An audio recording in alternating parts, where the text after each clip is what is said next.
Imagine living in a world full of chaos and where your society has become corrupt. All you know is war and death.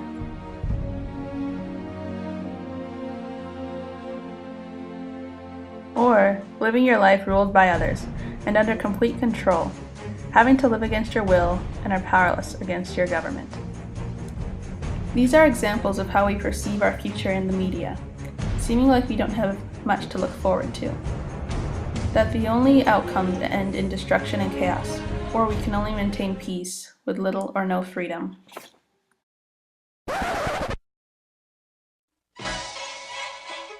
If we look at the media several years back, we see many films and television shows where people are making mostly positive predictions about our future. The thoughts and ideas of flying cars, time travel, and being able to live in space, as well as travel to faraway galaxies, were many topics of the media. Many movies that have come out recently revolved around the idea that society lives in a world where the government and democracy fails, leaving behind an unpleasant world to live in, whether it's an outbreak of human disease. Our issue is how many recent films are based around the topic of an unpleasant future. We interviewed some high school students to get their opinion.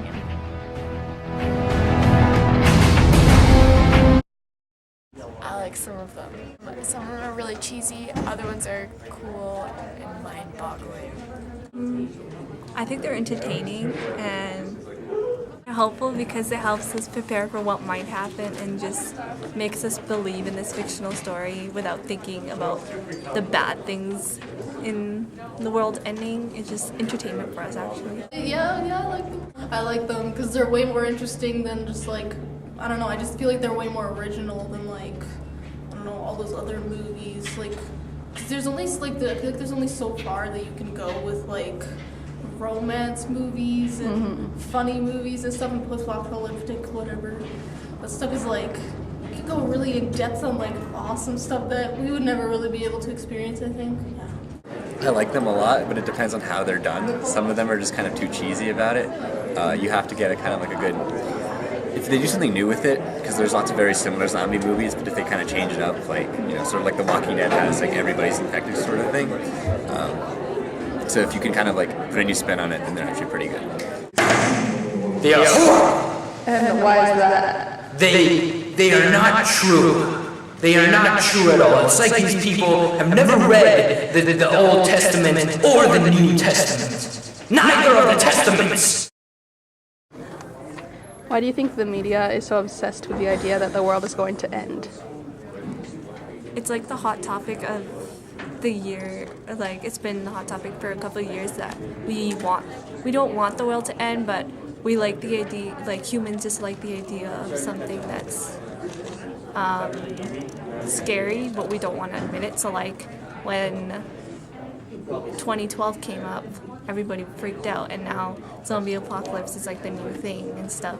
So it's just like teenagers, mostly like the younger generation. I don't think it's something we can actually really experience, if you know what I'm saying. I don't know, I just think it's something more original. Like, we've all experienced, you know, all that like funny stuff, all those other genres, and this stuff, it's like, I could never experience the zombie apocalypse. It'll be fun. I think that people kind of get like anxious and kind of like excited about it. So if someone can make like a movie or TV show that's based on it, people will want to watch it as much as possible.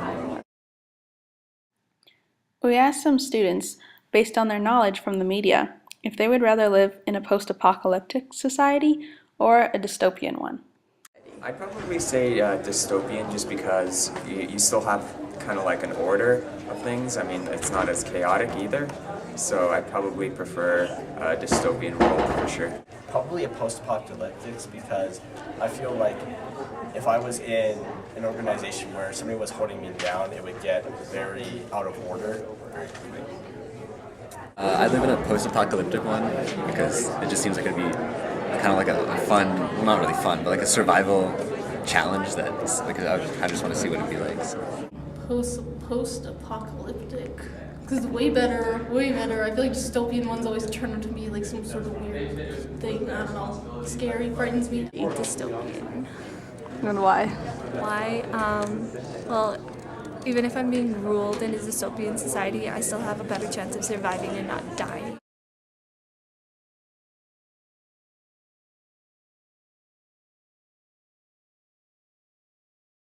Okay. So, Greg Nicotera, what do you think about post-apocalyptic movies? I think it's a very interesting concept. It is not that original anymore, but I think if it's done well, like in the case of The Walking Dead, I think it can portray a really interesting story. Do you like the different takes the media has on the future? I think it's interesting how the media has shifted our views on the future, because like in the past it was very different, like with Back to the Future and other movies at the time, to where now it seems like our future is much more bleak. And I think it's pretty interesting because bleak will always provide good stories. And so I think it provides a lot of opportunities to tell really great stories. We drove down to Montana, following a story about a few locals that believe that the zombie apocalypse is among us. They have made a survival camp in the middle of the woods and are armed. We got to have a few words with them, so let's hear what they have to say. I'm Jim Bob. And I'm Billy. And we are the owners of the survival camp that we got that are protecting us from the zombies. Yeah. We're here to give you youngsters some tips about how to survive during the apocalypse. Step 1, fire at the zombies. Headshots! Only! Make the little things count. 8, fire is your friend all the time. And make sure you wear them bright colors because the zombies are colorblind. So you'll blend in with the rest of the environment. What are you trying to say, man? Step 12. Make sure that you hide because the zombies will eat your brains out. What is your game plan for the end of the world? Well, we're gonna shoot them. Gotta kill everything around here. Do you think it's a good or bad thing that these movies might be influencing people on their thoughts of zombies and the end of the world? What? Here, haven't you seen them? We've shot some. So I don't think it's influencing anything. I mean, I've seen them. I've seen them. So We have found out through our interviews that although many people enjoy these types of films, not everyone thinks it's a possibility for our future. But a small percentage of people are influenced by these films. But zombies aren't real. You know that, right? What did you just say? Get out of here! Get out of here!